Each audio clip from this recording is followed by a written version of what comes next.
Bom dia, o meu nome é Matheus Antônio Alvarenga e esse aqui vai ser um vídeo aula para G2 de questões de mídia digital. Enfim, primeiramente eu preciso me desculpar pela minha voz, que eu estou bem gripado e pode ser que fique meio difícil de entender, mas vamos lá. A partir da nossa aula sobre ativismo nas redes sociais e os acontecimentos recentes que transformaram o Brasil inteiro em um grande palco popular, eu resolvi aprofundar meu conhecimento nesse meio. Olhando para o meu acervo de informações que eu já havia pesquisado e juntando com tudo de novo que eu estava vendo, devo admitir que nas últimas semanas o número de material de pesquisa aumentou descontroladamente. Resolvi mudar o tema do trabalho, bem como o foco da minha pesquisa dali em diante.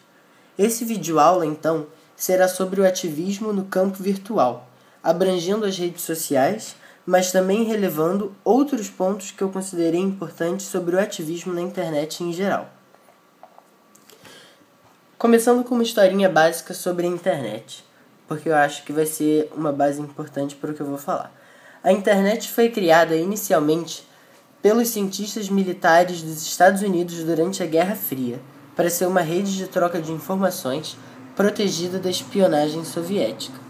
Foi popularizada na década de 90, quando as grandes corporações, assim como as pessoas em âmbito residencial, adotaram a internet em seu dia a dia.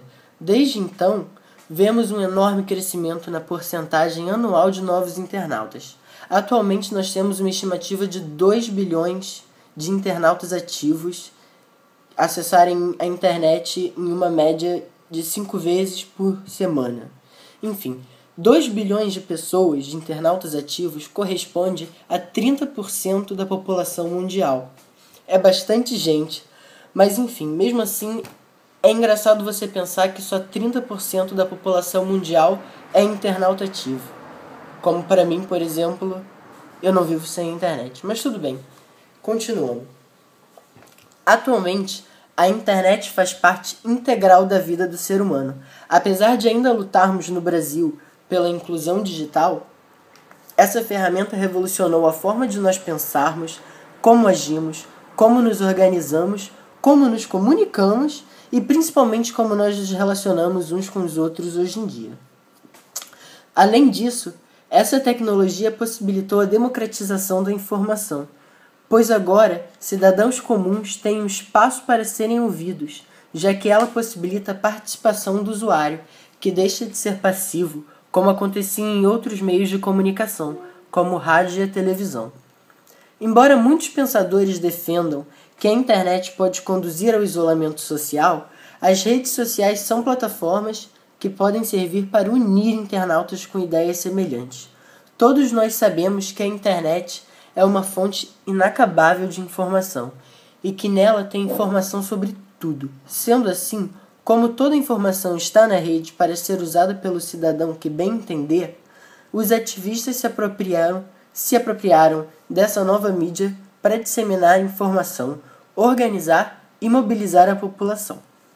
Esses movimentos se dão principalmente no ciberespaço das redes sociais. A rede social é um espaço virtual, ou seja, ela é imaterial sem deixar de ser real. Esse atributo cria um aspecto especial do ciberespaço.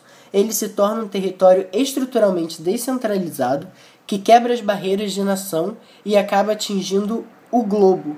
Envolve todo o território global e a participação de várias pessoas ao redor do mundo, o que é bem diferente de como se fosse um encontro em uma praça ou em uma casa fechada. A gente tem aqui uma coisa sem limite.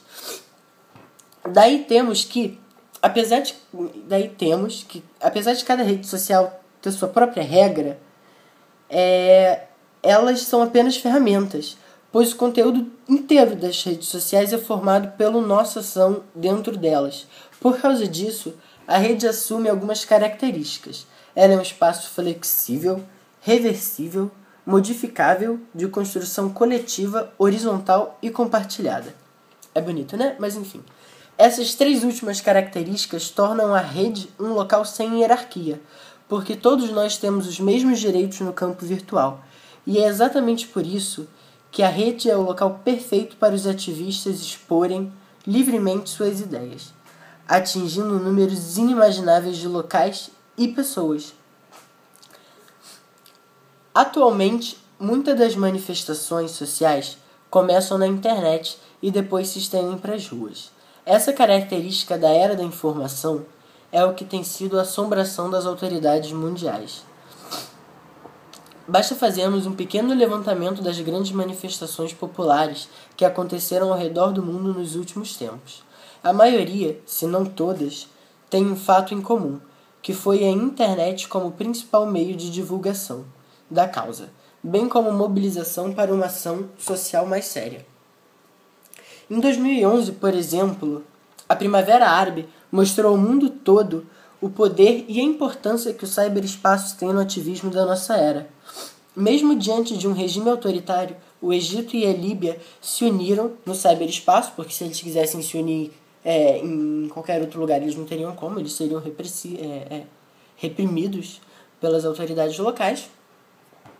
Eles se uniram no cyberespaço para discutir e agir contra o governo deles juntos.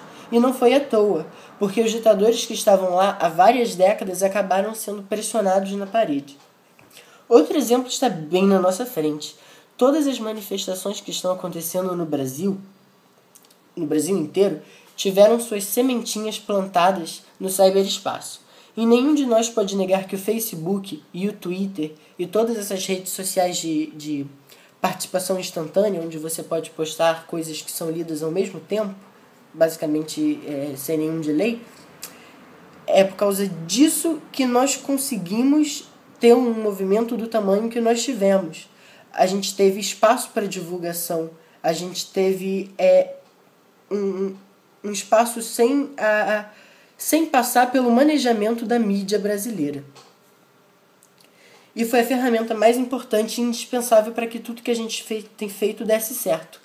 Esse aspecto democrático das redes sociais é o que permite que nós vençamos obstáculos da veiculação, que sempre foram um grande problema na hora de disseminar ideais ativistas. Alguns exemplos desses obstáculos seriam a manipulada e manipuladora mídia brasileira ou o governo repressor dos países árabes. Outra função magnífica das redes sociais é a interação delas com todo o resto da internet. Mas como assim? Vou explicar. Existem vários sites que focam na divulgação de importantes causas ao redor do mundo, e a grande maioria desses sites são integrados com as redes sociais, pois no cyberespaço das redes é onde eles mais conseguem pessoas apoiando os inúmeros casos que eles suportam. Alguns exemplos seria a All Out, que trata de manifestos referentes à luta pela igualdade perante a orientação sexual. Eles agem através de abaixo-assinados virtuais assinados por pessoas no mundo inteiro. Temos também o Water for Africa, que aceita doações de todos os lugares do mundo. Ou até mesmo o próprio YouTube, que no próprio contexto brasileiro que estamos vivendo, está servindo como uma gigantesca videoteca abarrotada de provas e registros filmados de atos ilegais por parte da polícia militar, agressão contra manifestantes, provas de dados manipulados pela mídia brasileira, entre várias outras coisas importantes que nenhum outro veículo fala, só deixam por aí. Enfim, a internet é sem dúvida a ferramenta mais poderosa que nós temos hoje em dia. Não só para ativismo online, mas para qualquer coisa. E cada ano essa ferramenta se condensa mais, com mais informação, mais formas de acesso, mais participação na vida de cada vez mais pessoas. E assim vai.